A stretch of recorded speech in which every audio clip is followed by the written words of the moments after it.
when you give intensive treatments to high-risk individuals, they tend to be effective. When you give intensive treatments to low-risk individuals, you actually increase the chances that they will reoffend. Hi, I'm Rob Wolf, Director of Communications at the Center for Court Innovation, and this is another New Thinking podcast. Today, I'm with Mike Rempel, who is the Director of Research here at the Center for Court Innovation, and Suvi Hynynen Lambson, who is a Senior Research Associate at the Center for Court Innovation. And they are both co-authors of a new study that looks at the Adolescent Diversion Program, which is a response to a unique situation we have here in New York. New York, and I understand North Carolina, are the only two states that do what? They're the only two states that treat 16 and 17-year-olds as criminally responsible adults. All other states in the country treat them as juveniles. And so the Adolescent Diversion Program, which was implemented at the behest of the Chief Judge of the State of New York, Jonathan Littman, in January 2012, is an attempt to bring New York in line with the other 48 states. Yeah, it's a first step in that direction. So your study looks at the first 6 months of the implementation of this program. So before we talk about the results, how does the Adolescent Diversion Program work and how is it implemented? The Adolescent Diversion Program is a pilot program that was implemented in 9 different sites throughout the state. There's a general program model that each of them applied, such as they have a specialized track or court part. The judges are trained in adolescent development. The third thing that all of the programs have are expanded sentencing options. This would include treatment or social services or community service that's specially geared for the 16 and 17-year-olds. The interventions vary in length, 2 to 5 days compared to 3 to 6 months, more common in Queens, Nassau, Westchester, and Onondaga, up to 12 months, which you sometimes find in Erie. Upon completion of the program, the case would be dismissed or the charge would be reduced. And participation is, of course, voluntary. What kinds of cases were these 9 pilot sites seeing? So most of the pilot sites are seeing exclusively misdemeanor cases. 2 of the sites do accept some felonies, though I don't believe any of them accept violent felonies. And some of them do include violation cases as well. Meaning lower than misdemeanor? Meaning lower than misdemeanor. So there actually wouldn't be a criminal conviction attached to that. A violation conviction isn't reflected on a criminal record. When you looked at these first 6 months of this program, what are the characteristics or the outcomes that you were looking at? Well, that's a great question, Rob. We actually had 9 different research questions. I won't go over each of them in detail, but generally speaking, we were looking at how many 16 and 17-year-olds were there in these 9 sites. How many of those were actually included and counted eligible for the program? Did they comply with their assigned court mandate? The impact on criminal convictions, the impact on case outcomes, and of course the impact on recidivism. So let's try to move through some of these results quickly. There are about almost 14,000 16 and 17-year-olds who went through the courts in these 9 sites. 60% of them were eligible to participate in the program, but actually only 15% of them did end up being in the ADP pilot intervention. The volume varied greatly from site to site. The Bronx and Queens had 4% and 6% respectively of the eligible cases, while Nassau and Erie had 62% and 69%. And is there something to be learned from that? Why there was such a broad difference? I think so. I mean, at least if we look at the case of Nassau, we know that they really tried to implement this to the broadest extent possible, probably the way that we envision it being implemented throughout the state, if possible. Nearly everyone was eligible except for violent felony offenders, and they had a universal screening assessment that they used with everyone. And what did you learn about compliance? We were able to look at 4 sites on their compliance and found that on average they had an 80% compliance rate, which is really good. So now let's talk about case outcomes. What did you find there? First of all, we were interested in whether the ADP initiative reduced the collateral consequences of conviction by reducing the percentage of 16 and 17-year-olds that received a criminal conviction.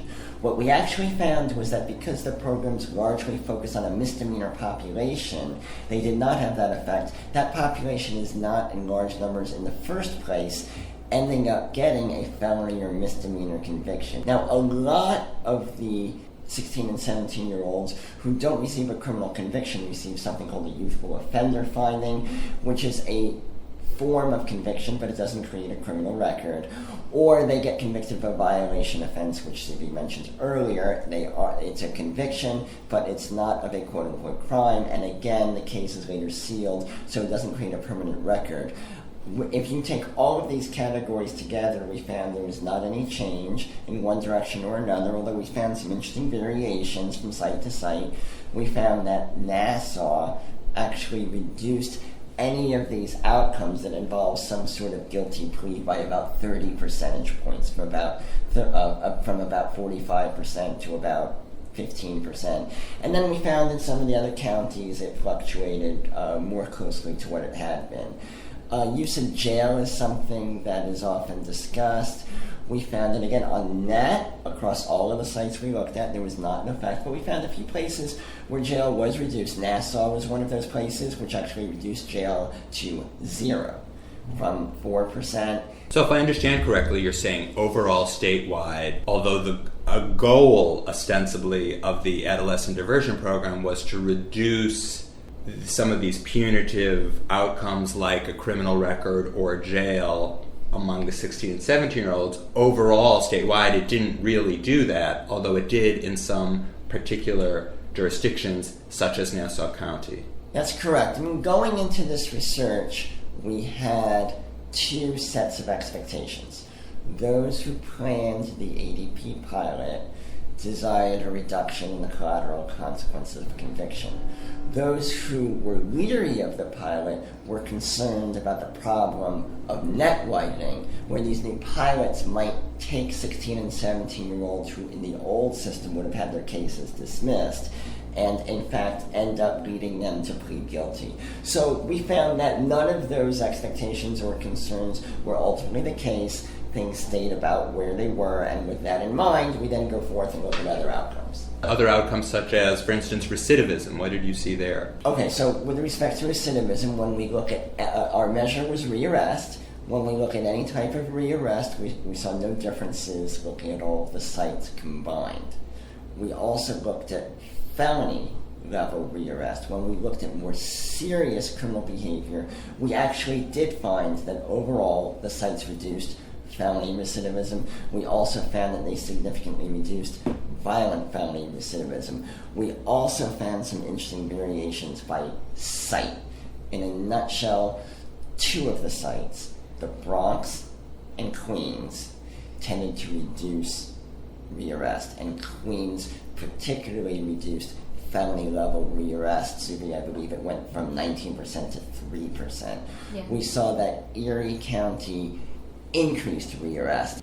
Well, so why don't you tell me about why these results varied from site to site? Well, I think that the main conclusion that we found was that it's really related to risk level, that the people who were the highest risk of reoffense actually ended up with the best outcomes when they received these targeted services, and those people who had the lowest risk, if they got services, they actually perform more poorly. And Rob, this is actually something that is often surprising to practitioners, but it reflects a consistent finding across 30 years of research of multiple kinds of interventions, that when you give intensive treatments to high-risk individuals, they tend to be effective. When you give intensive treatments to low-risk individuals who, in the absence of an intervention, would likely not have reoffended, you actually increase the chances that they will reoffend. Why? Because your intervention will probably involve things like putting them into groups where they are spending a lot of time right next to high-risk peers who can then have contaminating influences. So when we go back to those site-specific findings that we mentioned earlier with respect to Erie seeming to increase rearrest rates and the Bronx and Queens seeming to decrease rearrest rates, once we adjust for the fact that Erie tends primarily to serve a low-risk population, and the Bronx and Queens tend primarily to serve a high-risk population, we actually fully explain that finding. It's not so much that there's something about the services in Bronx and Queens that are more effective than the services in Erie. It's that the Bronx and Queens are doing a better job serving the kind of target population that research says they should serve, a high-risk population that will benefit from an intensive intervention approach. Well, thanks so much. It's really been great talking to you and learning about the results of your study, which listeners can download from our website at www.courtinnovation.org. The study is called the Adolescent Diversion Program, a first-year evaluation of alternatives to conventional case processing for defendants ages 16 and 17 in New York.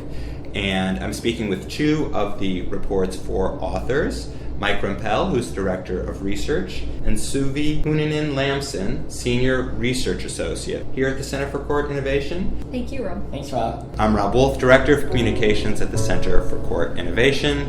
You can listen to more of our podcasts on our website or at iTunes. Thanks for listening.